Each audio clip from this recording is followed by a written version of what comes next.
Hey there, folks! Have you ever had one of those days where everything seems to go hilariously wrong? Well, let me tell you about Joe the Baker's wild dough escapade. So, it all started on a sunny morning in Joe's cozy little bakery. He was feeling pretty good, humming a tune, and ready to whip up some of his famous bread. Joe mixed his ingredients with a smile, and soon enough, he had a big, fluffy ball of dough.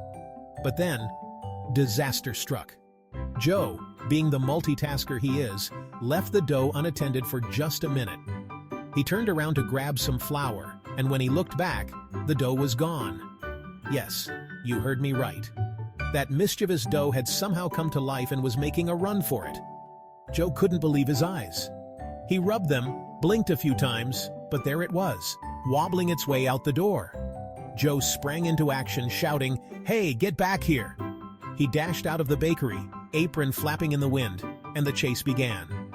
The dough rolled down the street, bouncing over potholes and dodging pedestrians. People were laughing and pointing, thinking it was some kind of joke. But Joe was determined. He sprinted after it, weaving through traffic, jumping over benches, and even sliding under a hot dog cart. It was like a scene out of an action movie, except much doughier. Finally, the dough made a beeline for the park. It rolled through a playground, causing kids to giggle and parents to gawk.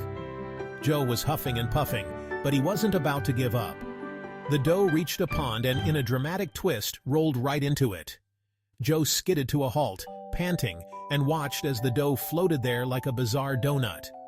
With a sigh of relief, he waded into the water, scooped up the dough, and held it triumphantly over his head.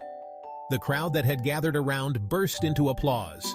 Joe, drenched but grinning, gave a little bow.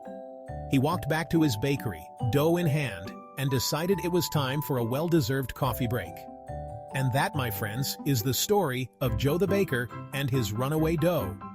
Remember, life's little mishaps can turn into the funniest stories. So next time something goes awry, just think of Joe and his wild dough adventure. Thanks for watching and keep smiling.